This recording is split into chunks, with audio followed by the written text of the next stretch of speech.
The fight world feels like it's caught in a giant centrifuge, every name and headline spinning faster, smashing together, flinging shards of rumor and ambition across the landscape.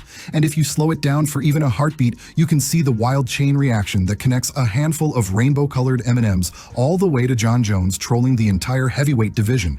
Because friction in MMA rarely starts with a punch. It starts with pride, ego, and an audience thirsty for chaos.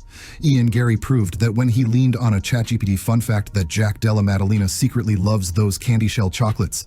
Garry sprinkled them on the scale, on the locker room bench, practically in Jack's gloves, betting that the microscopic weight of sugar could tip the Australian over the 171-pound limit and force a last-second switch. What Garry didn't bet on was Jack snapping back at the press conference by claiming the toddler handing out those treats wasn't even Garry's real son. A dig so cheap, Garry's eyes flashed colder than the October weigh-in room. He fired back that Jack's chin and psyche are already cracked, that Bilal Muhammad battered Jack in a fight where Jack landed one finish in 4 outings, and that next time Garry meets him, he'll distort Jack's nose into a grotesque question mark before ripping the belt out of his grasp. Tonight was an awesome fight. And I just want to let everybody know, I'm coming for that world title. 15-0, undefeated, unstoppable. I don't care who's next, where it is, I'm going to be a world champion. It's the future, isn't it? The Irishman's conviction isn't bluster for the camera. He truly believes rattling Jack with a few innocent candies exposed a mental weak spot he can widen with every feint and jab. And in a game where tension decides milliseconds, psychological splinters matter more than reach. But mental warfare takes more than trash talk. Sometimes it takes someone like David Goggins, the human avalanche of grind till you break, who made both Tony Ferguson and Israel Adesanya vomit during the same sadistic desert run. Ferguson, long considered a cardio cyborg, still remembers dry heaving under a scorching Nevada sunrise, while Goggins barked, "Stay hard," like a drill sergeant turned prophet. Adesanya found himself in the identical position, doubled over and emptying breakfast into the gravel, discovering that championship swagger means nothing when lactic acid surges and lungs seize like rusted gears. Ferguson smiled at Izzy's misery because it confirmed his own private gospel. Every fighter needs a Goggins baptism to learn which excuses survive when the body quits and which excuses die. Those lessons loom large when you scan the oddsmakers' spreadsheets. Chael Sonnen almost broke his desk when he saw Ilia Topuria installed as a staggering -370 favorite over Charles Oliveira, a man who's tapped more opponents than anyone in UFC history, defended gold 3 times, and endured enough adversity to script a trilogy of comeback movies. Sonnen isn't alone in his disbelief. Justin Gaethje, fresh from an unplanned sabbatical filled with 180 straight days of golf, winced when he heard Oliveira leapfrogged him for a vacant lightweight title date. Gaethje told Jon Jones that he simply wants a signed promise he'll be next, but promises in the fight business are drafted in sand. That same shifting terrain defines Vicente Luque's matchup against Kevin Holland, a welterweight wild card who will scrap you in a phone booth one night and rescue a stranger from a car the next. Luque views Holland as a tailor-made foil, someone who can elevate highlight reels while also vaulting the silent assassin back toward the top 5, where title whispers await fighters who deliver unforgettable carnage. Luque expects a Fight of the Year candidate because Holland never turtle shells for a paycheck and Luque never coasts to a decision. It's gasoline meeting matches inside a 25-foot cage. Thanks. You dodged me too, Chandler. Hey, that's not true. Hey. Every person out here except for this guy right here that's sitting next to me. Hey, that's not true. I'm going to be real, man. Tony. The other side, those are the other you could have fought me over here this side's victory table. You could have fought me January 23rd and I would have done the same thing. Meanwhile, Sean O'Malley's bright-colored aura fades to grayscale every time coach Tim Welch replays the loss to Merab Dvalishvili, freeze-framing the moment Merab turned a half-step into a takedown, or the microsecond O'Malley's knuckles sliced air instead of jaw. Welch insists that defeat was cosmic necessity, a cosmic level-up screen that forced the entire team to patch footwork, adjust weight cuts, and sharpen that sniper rifle right hand until it could split an atom under arena lights. In the 205-pound ward, Magomed Ankalaev lurks like a riddle no contender wants to solve on 5 weeks' notice. Wide stance, piston counters, Dagestani chains, and a gas tank welded shut. Fans scoffed when Ankalaev said both Alex Pereira and Gigi Prochaska turned him down. But Michael Bisping understood instantly. Pereira just knocked out Gigi and already holds a kickboxing resume lined with skulls, while Gigi knows another loss could strand him miles from a title shot, and risking everything against a durable wrestler-striker hybrid isn't smart arithmetic. Arithmetic is also what Garry uses when he rejects Shavkat Rakhmonov's immediate title claims. Sure, Shavkat beat Garry last December, but the welterweight leaderboard is suddenly top-heavy with prodigies under 30, names like Jack, Morris, and Sean Brady, all jostling for the passing torch, and Garry argues that one tight decision over him doesn't grant a shortcut past the rest of the hungry pack. Over at middleweight, Могу сказать, Alex stop running away for me. Do you think he will? Do you think standing here right now you have a title shot against Alex Pereira? Ты думаешь, что он даст тебе возможность биться за титул? Sean Strickland's blunt honesty can't hide deeper layers of politics.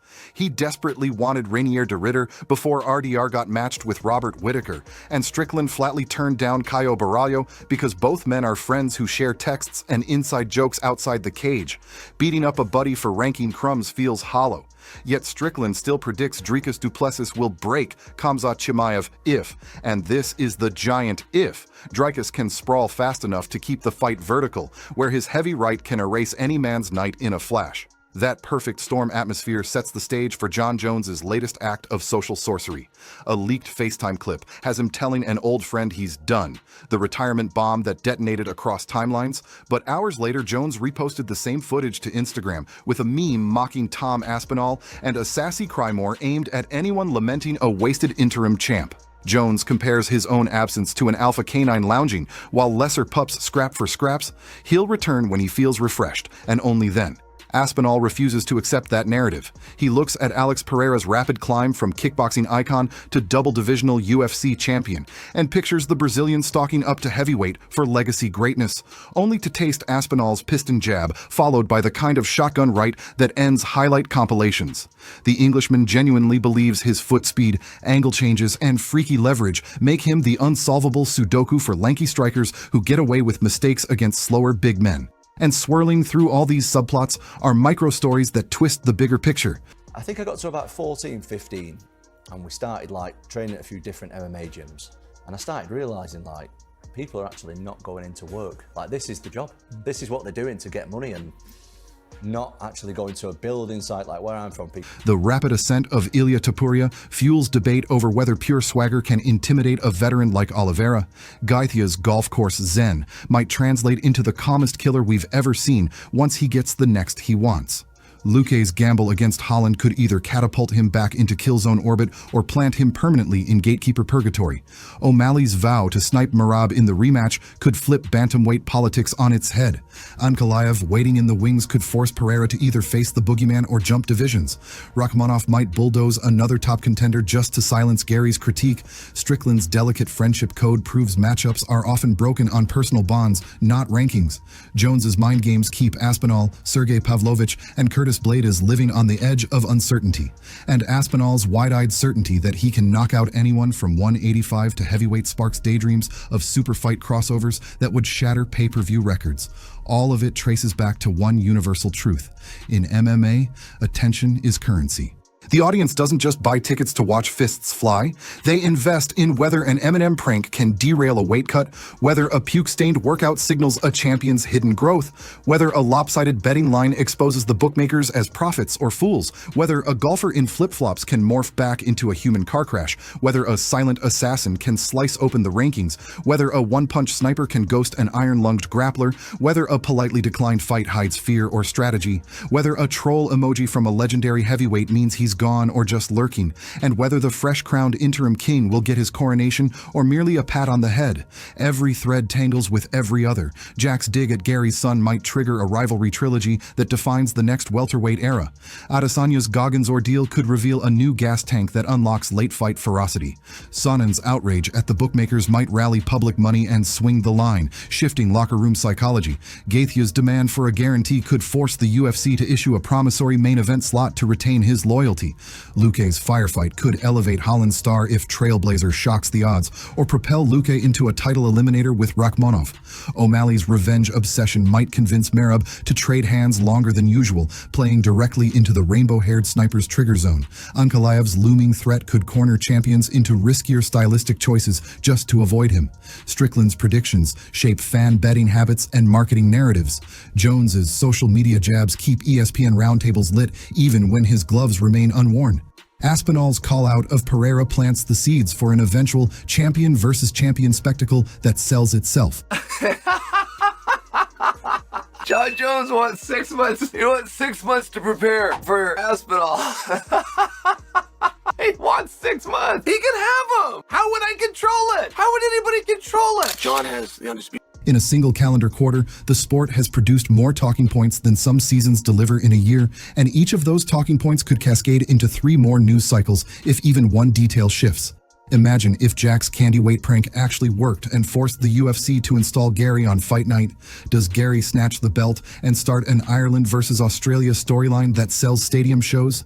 Imagine if Adesanya's newfound cardio depth pushes him into a dogfight that he wins by rallying in the 5th round.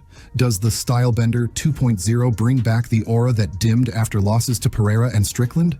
What if Oliveira taps Topuria in round 1 and proves the oddsmakers criminally underestimated him?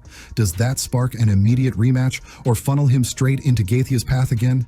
What if Luke and Holland deliver a spinning back elbow knockout that breaks the internet? Does Dana White parachute Luka into a title eliminator before anyone finishes their post-fight beer? What if Merab tastefully counter-wrestles O'Malley for 4 rounds, only to eat a walk-off head kick with 30 seconds left? Does Bantamweight instantly crown the pink-braided assassin as its new pay-per-view golden goose?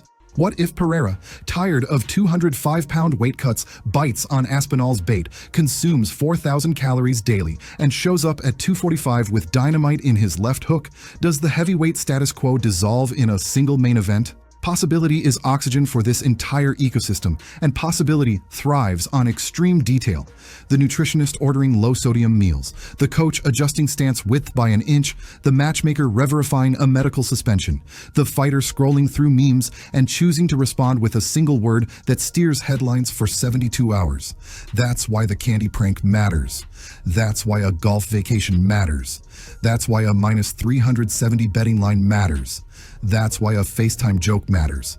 Strip away the bright lights and the roar of 20,000 fans, and you'll see fighters pacing halls, tapping thumbs on screens, staring at plates, sparring in half-empty gyms, each small choice nudging the tectonic plates beneath the sport.